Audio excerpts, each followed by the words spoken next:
Hey, what's going on, guys? SoulDevil21 here. I'm back with Katawa Shoujo. This is the final of the 30 Let's Plays that I am doing. Well, I started this one, and I'm gonna commit to it. If you didn't know, I had to wipe my computer, so all of the footage I had on this was gone. But that's fine. So let's just jump into it. Without knowing what else to do, I follow Misha, who's beckoning me into the hallway and down the stairs. We're standing even below the lobby where I met Muto, down to the bottom floor. Just like everything in the school, the cafeteria seems too spacious and oddly modern in contrast to the classic exterior. Its big windows open in the courtyard towards the main gate. It's the cafeteria! What a surprise! Her enthusiastic statement of the obvious makes people around us stare, but Misha doesn't seem to care, so we proceed to the line. She doesn't seem like a girl who would really care about any of this. There's a rather long list of menu options, which seems great until I realize that many of them are to accommodate students who need special diets. How nice. Almost feels like I'm back at the hospital, eating portions measured with scientific precision to meet the needs of the patients. I pick something at random and follow Shizune to a table, sitting opposite of her. As I nibble indifferent at the food I'd rather not eat, Misha pokes me in the side to get my attention and points to Shizune. I don't understand signs, the point escapes me. Maybe looking at the person who talks to you is proper and polite? Do you want to know something? What? About anything. We're your guides, so you should ask if there is something. I wonder. I really want to ask. Oh yeah, there's a library in school. Lately I've gotten into reading a lot, so I'd like to check it out. She is the kind of friend that makes it clear she doesn't consider reading a healthy hobby, but then she picks up her smile again.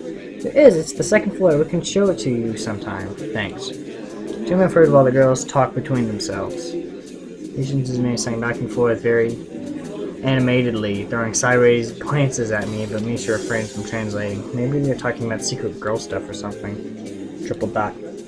Clearly notice that conversation and sign is not enough to fill the silence.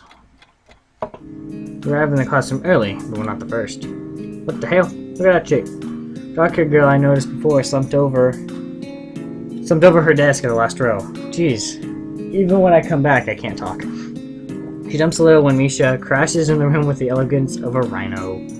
She shrinks deeper into her seat. I can feel her tension all the way from here, as if she was slowly turning into stone just from our presence. Misha and Shizune either don't notice or don't mind it, as they walk directly past you to their seats and begin to converse. I'm left wondering about it, even when the classroom slowly fills with other students, and finally, the teacher. Getting in the rhythm of school feels strange. It's as if my brain remembers how this is done, but my body doesn't. Towards the end of the class, I'll start yawning and counting the minutes left. I shouldn't be this tired on my first day of school. Maybe it's the long time spent in the hospital that made me like this. I'm even feeling physically weak and lifeless. Before long, final bell rings. School is finally over for the day. Besides me, Misha and Shizune are having a short conversation. After a bit of deliberation, Misha turns to me. Triple dot. Fortunately, we can't stay and show you around today, Hishan. We've got to hurry already, since there's a lot of work for us to do. Triple dot. You'll find your way around here, I'm sure of it. Oh wait, the teacher said I'd have to see the nurse. Where do I have to go? That's so. We can at least show you that much. Come on, the nurses have their own building, so we have to go outside. We join the flow of students making their way down the stairwell and outside, with the girls pointing out other senior classrooms in the same hallway as ours. When we get outside, the girls make their way to the smaller building right next to the school. It's built in the same style, so it looks like it's actually a part of the main building. It's not. Dun dun dun! Triple dot. This is the auxiliary building here. There's a lot of official and important stuff inside, like the Yamaku Foundation office and all the nurses' offices. They even have a swimming pool. How is that official? Triple dot. Don't be silly, Hishan. It's for physical therapy, of course. Anyway, all the nursing staff facilities are in there too. The head nurse's office is on the first floor. You'll be fine for me, right? We'll be going then. See you tomorrow. Thanks. Yeah, thanks. Bye. Whole building for stuff that has nothing to do with the actual education. I guess it's necessary for a place like this. I walk in hoping that this really will be only a quick visit like the teacher said. On a white door on the left is a green cross with the text head nurse and the nameplate. Voice from this I respond to my knock almost immediately, but I can't quite make it out. It sounds like a bit like an invitation to open the door, so I invite myself further in. Lumaton is not large and smells strange. A friendly-looking man turns around on his office chair to face me as I enter. His desk is neat and tidy, but the bin under the table is flowing. Stupid bug is on my screen. Under the table is overflowing with used medical utensils, and there are at least a dozen coffee cup rings lingering on the desk. Hello there, what can I do for you today? So unprofessional. He's young looking and sort of rugged, but the dimples in his cheeks wash that impression away when he smiles.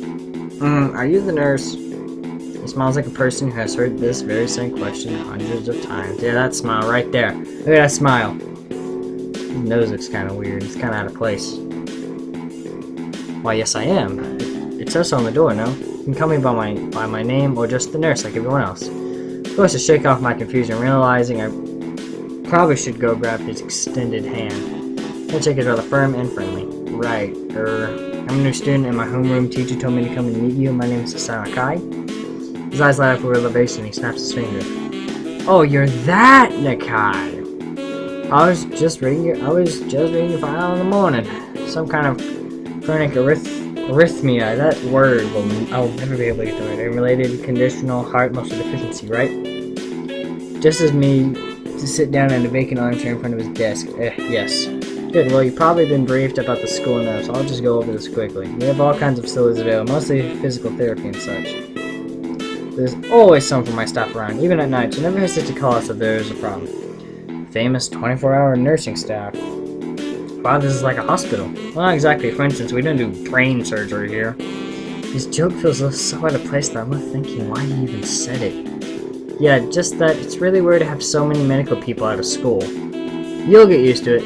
I'm not sure of that myself, but I don't let the nurse know it.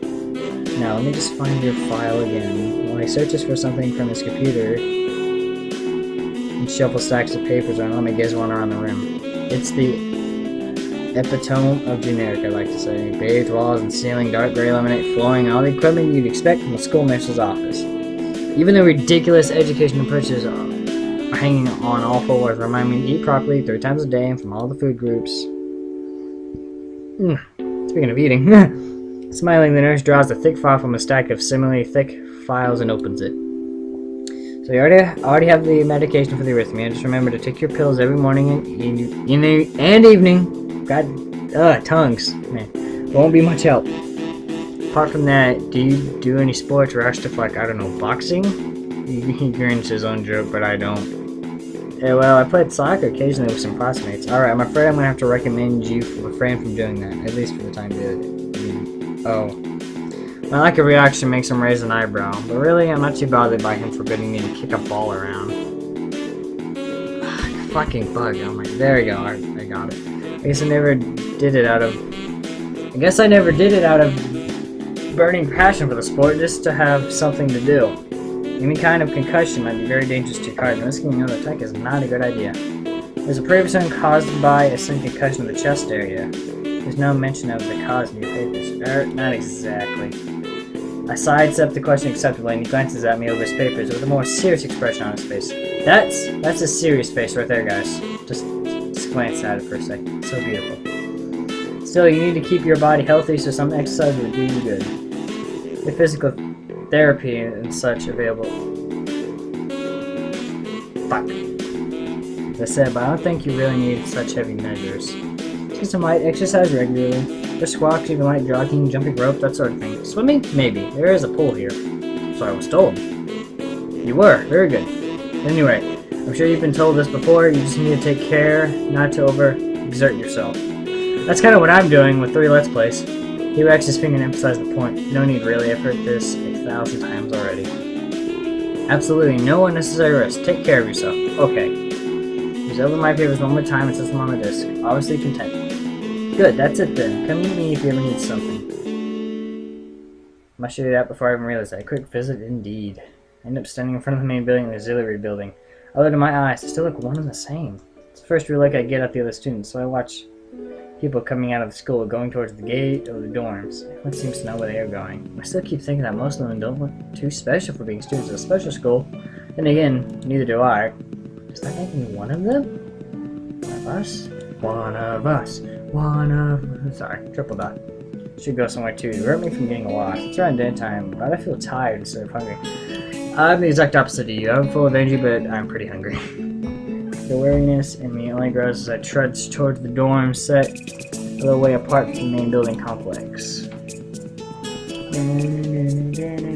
There's a garden of sorts between the school and the dorms, shrubbery, flowers, and that overbearing smell of fresh cut grass that fills the atmosphere. It dawns on my time out that the smell feels novel because I haven't been outside at all for so long. The old building is big and made of red brick. Well, just look at that amazing artwork for a second. Like the others, it feels way too pompous for what it is, so I push forward going inside. It takes more time than necessary to fish out the key I was given from my pocket. Room 119. Let's put the ornate exterior inside the dorm is fairly new, functional, and boring. Checking the main building, the halls and doors are wide to accommodate wheelchairs. The same goes for the elevators at the end of the hallways. I poke my head around the corner of the common room door. Inside, a few students are watching the television. One nods and gives a quick hello before turning back to the TV. It seems that only the girls around here are sociable. I suppose that's perfectly fine with me. Oh, he's getting himself some. I climb the stairs to the upper floor. Here, small corridors branch off from the main hallway. Each of these minor halls seems to have a toilet and a shower, as well as 4 rooms. About halfway down the hall, I spy room 119, or 119, whichever one you want to say. Nameplates on the rooms adjacent to mine are blank. I guess there are just 2 of us here. Light shines from below the door of room 117, or 117. So knock lightly. Hello, is anyone home? From inside I hear a few movements, then the clicking of way more relaxed than I thought these doors had. After a moment, the door squeaks open.